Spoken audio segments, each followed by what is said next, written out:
Shalom, selamat bertemu kembali dalam program Gospel Talk Free Online Theological Course. Kita akan melanjutkan pembahasan kita saat ini. Kita sudah menyelesaikan di bawah tema keutuhan urgensitas teologi atau keutuhan mendesak dan pentingnya teologi. Ada 7 yang saya identifikasi dan kita sudah menyelesaikan ke-7-7-nya. Sekarang kita masuk pada bagian besar yang kelima, keutuhan hubungan teologi dengan dogma dan doktrin. Keutuhan teologi dengan dogma dan doktrin. Itu yang akan menjadi pembahasan kita dalam tiga pembahasan sehubungan dengan tema ini, yakni keutuhan hubungan teologi dengan dogma dan doktrin. Sebelum itu mari kita satu dalam doa, kita berdoa. Bapa, kami akan melanjutkan pembelajaran kami, kasihanilah kami, layakkan kami, kuduskan, sucikan kami, dan berkati pembahasan kami, baik hamba sebagai narasumber, maupun semua pemirsa di mana saja program ini dapat diakses. Tuhan menolong kami bersama-sama. Dalam nama Tuhan Yesus kami berdoa. Amin. Jadi saudara, kita masuk pada bagian kelima. Bagian pertama, ya, kita sudah membahas keutuhan definisi teologi. Bagian kedua, keutuhan syarat berteologi. Yang ketiga, kita sudah membahas keutuhan karakter teologi. Yang keempat baru saja kita selesaikan, ya, keutuhan urgensitas teologi. Dan sekarang yang kelima, kita akan membahas keutuhan hubungan teologi dengan dogma dan doktrin. Itu yang akan menjadi pokok pembahasan kita. Ini dia, ya, keutuhan hubungan teologi dengan dogma dan doktrin. Untuk memproporsikan pemahaman tentang teologi, maka penting untuk membahas tentang keutuhan hubungan teologi dengan dogma dan doktrin. Istilah dogma dan doktrin ini adalah istilah-istilah yang sudah sangat populer dalam kekristenan, tapi tidak dipahami dan tidak diproporsionalkan. Khususnya ada dogma, ada doktrin, ada teologi. Bagaimana hubungan ketiganya? Seperti itu. Nah, itu yang akan kita bahas, ya, pada 3 kali pokok pembahasan. Yang pertama, kita akan melihat istilah dogma. Istilah dogma. Apa itu dogma? Kalau kita melihat, saudara, istilah dogma berasal dari bahasa Yunani yang berarti kesimpulan. Kesimpulan otoritatif yang bersifat mengikat, seperti keputusan-keputusan, ketetapan-ketetapan, aturan-aturan, dan ketetapan hukum yang berisi sanksi tertentu. Jadi saudara, ya,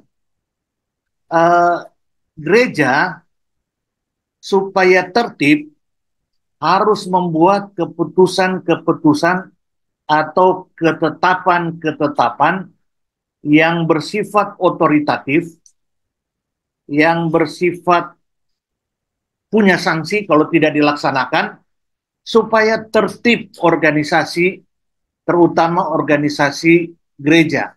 Dan ketetapan-ketetapan, keputusan-keputusan ini yang bersifat otoritatif yang dikeluarkan oleh gereja, itu dalam bahasa Yunani, ketetapan, keputusan-keputusan, itu namanya dogma. Itu namanya dogma. Seperti itu. Nah, selanjutnya kita lihat, ya, dalam Alkitab Lai, Lembaga Alkitab Indonesia, kata dogma dalam bahasa Yunani, bahasa asli Alkitab Perjanjian Baru, kata dogma, Lembaga Alkitab Indonesia menerjemahkan dengan kata perintah, keputusan, ketetapan, atau ketentuan. Jadi sebenarnya pengertiannya bersifat umum juga. Ya, kalau pemerintah membuat keputusan, organisasi A, B, C membuat keputusan, ketetapan, maka dalam bahasa Yunani itu namanya dogma yang diterjemahkan dengan istilah ketetapan, keputusan. Kamus Leksiko.com mendefinisikan dogma sebagai sebuah prinsip atau seperangkat prinsip yang ditetapkan oleh yang berwenang sebagai suatu kebenaran yang mengikat. Macmillan Dictionary, kamus juga mendefinisikan sebagai sebuah keyakinan atau seperangkat keyakinan yang harus diterima. Itulah dogma, saudara. Ya, jadi bersifat umum, ya, istilah ini, karena artinya adalah dogma itu sama dengan perintah, keputusan, ketetapan, atau ketentuan, ya, yang ditetapkan oleh yang berwenang sebagai sebuah kebenaran yang mengikat.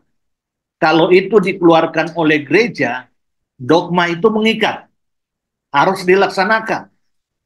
Supaya tertib dalam bergereja, gereja perlu mengeluarkan dogma, mengeluarkan ketetapan-ketetapan yang mengikat seluruh anggotanya. Seperti itu, ya. Kalau tidak, akan kacau gereja itu. Kalau tidak punya ketetapan, ketentuan yang menjadi mungkin sekarang istilahnya anggaran dasar, anggaran rumah tangga yang mengikat seluruh anggota, ketetapan-ketetapan itu dalam bahasa Yunani itu dari kata dogma. Termasuk Macmillan Dictionary mengatakan itu dogma, ketetapan-ketetapan itu adalah sebuah keyakinan atau seperangkat keyakinan yang harus diterima. Termasuk dalam hal ini, ya, sebuah keyakinan atau seperangkat keyakinan, ya, yang ditetapkan dan mengikat, yaitu itulah dogma. Seperti itu. Alkitab secara tegas menggunakan istilah dogma ini dalam beberapa bagiannya, khususnya dalam Perjanjian Baru. Dalam Lukas 2 ayat 1 ada kata dogma yang diterjemahkan dengan kata perintah. Dikatakan pada waktu itu Kaisar Agustus mengeluarkan suatu perintah. Kata perintah ini dari kata Yunani dogma dalam bahasa asli Lukas 2 ayat 1. Menyuruh mendaftarkan semua orang di seluruh dunia.